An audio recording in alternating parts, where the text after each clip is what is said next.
Assalamu alaykum va rahmatullahi va barakatuh.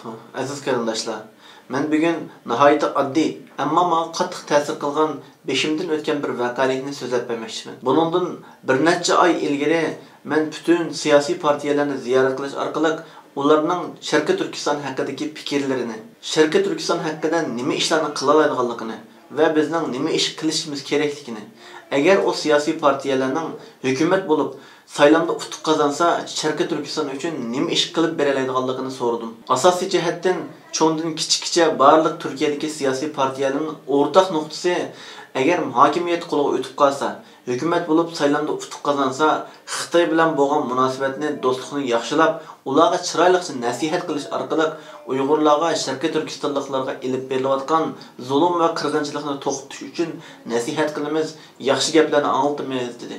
Men ularga buningdan 2000 yil burun Metexan, ya'ni turklarning otasi, Xitoylarning yaxshi so'zlariga aldanmanglar, ularga ishonmanglar, ularga do'st bo'lmanglar, ularning yumshoq kepaklariga, pul mollariga aldanmanglar degan. Sizlar buni bilmamsizlar dedim.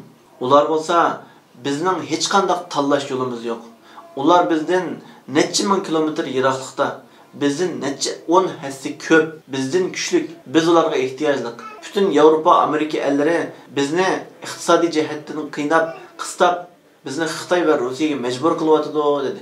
Shuningdan keyin men hozirgi hukumatning biz uchun cho'ng ish qilib berolmasa-mu, mushundaroq bizga sahib chiqib, bizni Xitoyga topshirmay, Turkiyada normal yashashimizga yo'l qo'yganligining o'zimi cho'ng ishgan deb o'ylab qoldim. Chunki ana muxolifat, ya'ni hukumatga qarshi bo'lgan siyosiy partiyalarning eng cho'nglaridan birisi ochiqdan ochiq bizni Xitoylarga nima ishga qarshi tursizlar? Xitoylar, ya'ni hukumat nima desa shuni bo'ysunishinglar kerak. Sizlar hukumatning buyruqlariga, qonunlarga bo'ysunmay, undan keyin bizga yig'lab keldikansizlar, deb Xitoyning qilgan qilmishlarini to'g'riga chiqarmoqchi bo'ldi. Men u yerda o'z noroziligimni loyiqida o'tirib qo'yib chiqib ketdim. Men Saadət partiyasining genel başkan yordamchisi, ya'ni shu partiyaning ikkinchi darajalik boshlig'i bilan ko'rishdim. O kishidan bu savolni so'ragandan keyin biz Uyg'urlarning ishlariga yillardan beri ko'ngil bo'lyapmiz. Ularning nima ish qilayotganligini yaxshi bilamiz. Ammo Uyg'urlar ichidagi xalqaro tunilgan cho'ng tashkilotlarning dunyo xalqidan, dunyodagi davlatlardan va bizdan nimani talab qilayotganligi haqida biz aniq bir ma'lumotga ega emas. Chunki ba'zi Uyg'urlarning tashkilotlari bizga inson haqlarini talab qilib keladi. Ba'zilari avtonomiyani talab qilib keladi. Ba'zi Uyg'urlarning tashkilotlari bo'lsa, mavjud bo'layotgan, davomlashayotgan zulmning to'xtab basila boshqa narsa talab qilmaydiganligini aytib keladi. Yana ba'zilari faqat Turkiyaning Xitoylarga qarshi bir ovoz chiqarib berishini talab qilib keladi. Shuning uchun biz tashkilotlarning, bo'libmi Sharqiy Turkistonni tamsil qilgan kishilarning nima talab qilayotganligini bilmaymiz. Aslida umumiy Sharqiy Turkiston tashkilotlari birlikda nima talab qilganligini, Sharqiy Turkistonliklarning, ya'ni Uyg'urlarning qanday qilib qutulib chiqa oladiganligi haqida ochiq va birlashma bayonot e'lon qilish kerak edi dedi. Men nihoyat hayron qolgan holda, siz nima deyapsiz? Uyg'urlarning birdan-bir chiqish yo'li faqatla mustaqillik. Biz yillardan beri har xil yo'llarni sinab baqdik. Ammo Xitoy yanada zulmini davomlashtirdi.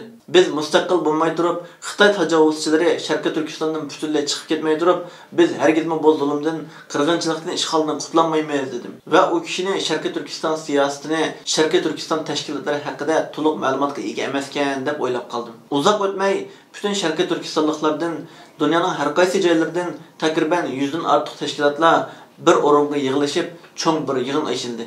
Bu yig'inni o'rinlashtiruvchi cho'ng tashkilot rahbari yig'inni mundoq boshladi. Ey aziz qarindoshlarim, butun xalqaro Sharqiy Turkiston haqida munozaralar, nihoyat qiziq nuqtalar davomlashyapti. Kun tartibga kelyapti.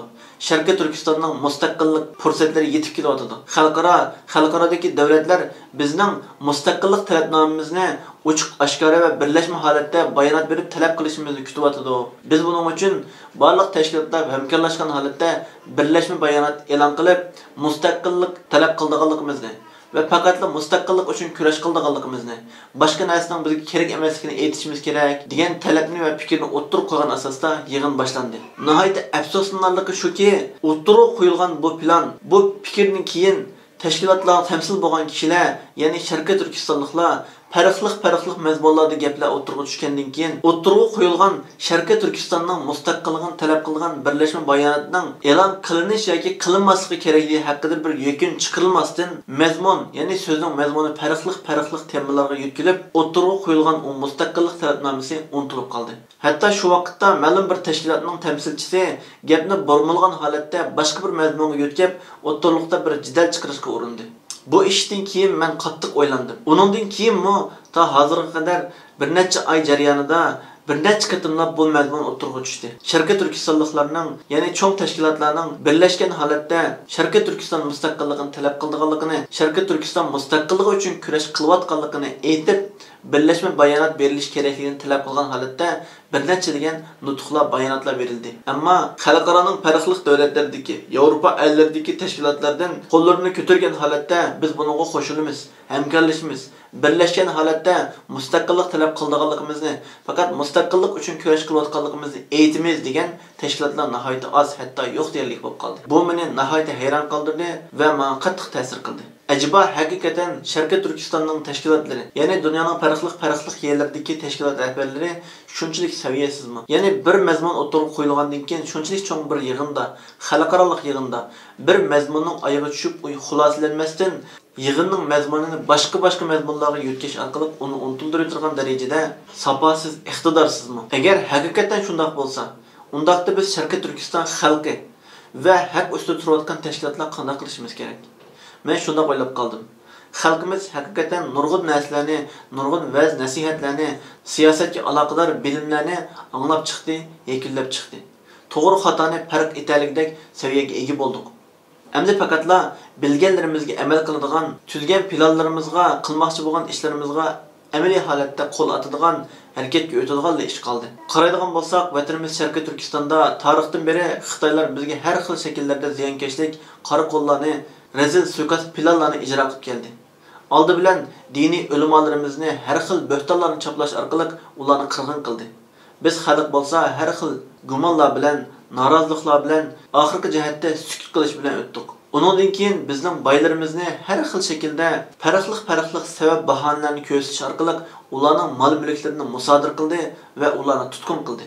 Ularning qanot quyruqlarini sundirib tashladi. Undan keyin qo'lidan ish keladigan ziyoli bilim egalarini, tadqiqotchi olimlarimizni har xil shaklda asta tutqun qilishga, xalqimizni nodon qoldirishga tirishdi. Biz yana sukut qildik. Bizning noroziligimiz, bizning o'shmanligimiz, bizning qisas o'timiz faqat qalbimizda saqlanib qoldi. Undan keyin Xitoy tajovuzchilari ochiq-oshkora dinimizni cheklashga, Qur'on o'qishni cheklashga, hijobni, islomiy kiyimlarni, islomiy so'rovlarni cheklashga boshladi. Hatto yosh o'smirlarimizning namoz o'qishidan ro'za tutishigacha hammasini chekladi. Bizning noroziligimiz, bizning o'shmanligimiz, bizning nafratimiz yana qalbimizda qoldi. Onundan keyin millionlab qarindoshlarimizni Xitoylar jazo lagerlariga, to'plama kamplarga, qiyin qistoq organlarga epadi. U yerda nurg'ulg'an qarindoshlarimiz qiyin qistoqda shahid bo'ldi. Nurg'unlari aqldan adashib ketdi. Biz yana sukut qildik.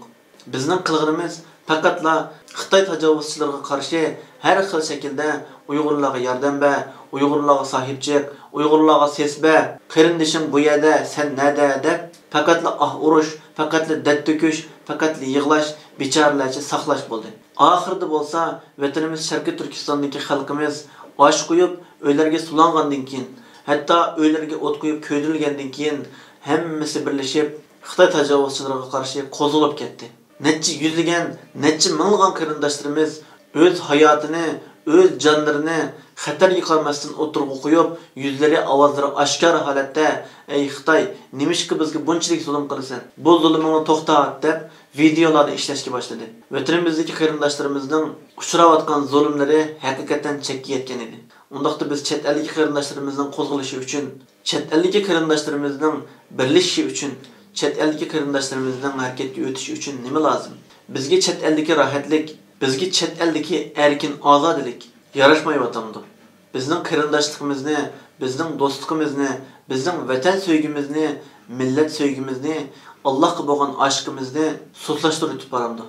Bizning birlashishimiz uchun, harakatga o'tishimiz uchun cho'qim vatanimizdagi qarindoshlarimiz satgan zulmni tortishimiz kerakmi? Bu ishlarmi meni nihoyatda o'ylantirdi. Yıllardan beri kılınavatkan namayişlarga qaraydigan bolsak, odatda bir kishining yoki bir to'plamning 3 yil atrofida namoyish qilgandan keyin namoyishdan so'p, namoyishning bir ahamiyati yo'q ekan deb suslab qoldiganligini, namoyish sablaridan tushib qoldiganliklarini his qildim. Onundan keyin asta-asta boshqa, uningdan burun namoyishga chiqib boqmagan kishilar tarafidan namoyishlar o'rinlashtirilib, o namoyishda namoyishga nima uchun chiqmaysizlar? Namoyishga chiqmaydiganlar xoin, namoyishga chiqmaydiganlar undaq bundaq deganga o'xshash har xil ichki jidallarga sabab bo'ladigan, xalqimizning ko'nglini ranjitadigan har xil bayonotlar, har xil so'zlar bo'lindi ekan. O kishilarmi bir 2 yil namoyish qilgandan keyin yo'qolib ketar ekan. Undan keyin yana burun namoyishga hech chiqib boqmagan yeni bir turkum kishilar chiqib bir necha vaqt namoyish qiladi ekan. Ularmi o'xshashlar burunqi namoyish qilib bir necha yil namoyishdan keyin bir unum hosil qilolmagan, namoyishdan so'p qolgan kishilarga qarata sizlar nima uchun namoyishga chiqmaysizlar deb ularga malomat so'zlari, malomat bayonotlari, ko'ngil ranjitadigan, ko'ngil azoblaydigan so'zlar bo'lindi ekan. Bu to'g'riliq ziyoli ustozlarimizdan birining so'zi menga nihoyat ta'sir qildi. Ya'ni biz vatan kurashini, Xitoy tajovuzchilariga qarshi bo'lgan kurashni hayotimizning bir bo'limiga qistirib olib kurash qilyapmiz. Bizning qilayotgan kurashimiz latılaj kurash bo'lib qoldi.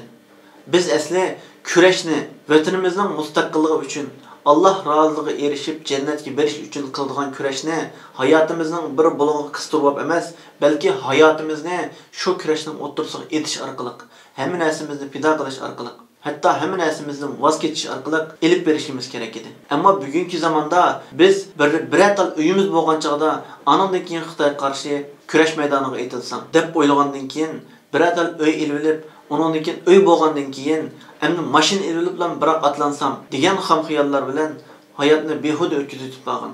Hamma shart-sharoitlari to'liqlanib, uy ep bo'lgandan keyin, mashina ep bo'lgandan keyin, ma'lum bir davlatning vatandoshligi chiqqandan keyin, anandan keyin bexatar holatda Xitoyga qarshi turaychi deb siyosiy masalalarga, Xitoyga qarshi kurashlarga, Xitoyga qarshi fikrlashadigan so'rovlarga qiziqmaydigan kishilar aramizda xeyli ko'p ekan. Shunglashqa biz har bir Sharqiy Turkistonlik, har bir vijdon egasi, iymon egasi, men Sharqiy Turkistonning mustaqilligiga loyiq bir insonman. Men Sharqiy Turkistonning mustaqil bo'lishiga qarta bir kishilik hassamni qo'sha oldimmi? Bir kishilik badal to'layaldimmi?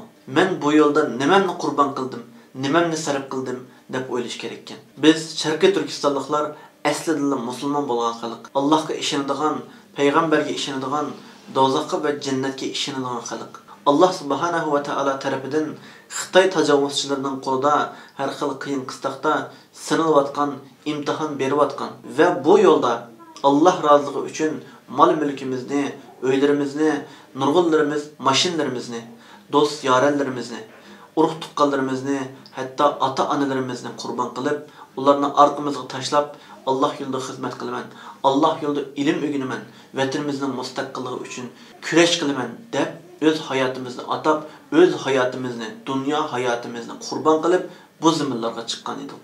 Uningdan keyin bo'lsa, bir mezgillik sinoqlardan keyin har xil turmush besimlari, iqtisodiy besimlar va boshqa besimlar sababidan umidsizlikka, irodasizlikka mubtalo bo'lib, dunyoda bo'lsa-mu yaxshiroq yashay deb oxiratlik ko'rishimizni, oxiratlik berayotgan imtihonimizni o'ttirda tashlab qo'yib, dunyo parastlikka berilib, o'z davomimizdan, o'z nishonimizdan voz kechib qilyapmiz.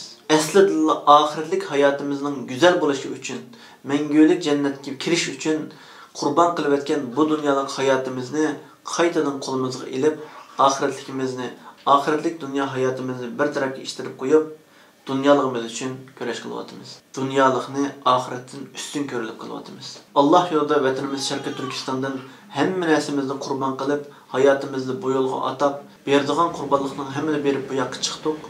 Bergan va'dimizda, bergan ahdimizda yo'limizda sabit qadam turib, bu dunyoligimizda har xil qiyinchiliklarda qolsaqmi, har xil mushkulotlarda qolsaqmi, boshqalarning ayblashilariga uchrasaqmi, yana bu yo'ldan voz kechmay, oxiratligimiz uchun, xalqimizning qutulishi uchun, qulluqdan ozod bo'lishi uchun davomli shaklda umid uzmasdan ko'rishimizni yuqori pallalarga tashish uchun, kelgusi avlodlarimizga o'zimiz to'shayotgan bu kurashni to'g'ri, sog'lom va kuchli holatda topshirish uchun o'zimizga, millatimizga, ismimizga Rabbimiz Allohga loyiq banda bo'laylik. Loyiq insonlardan bo'laylik.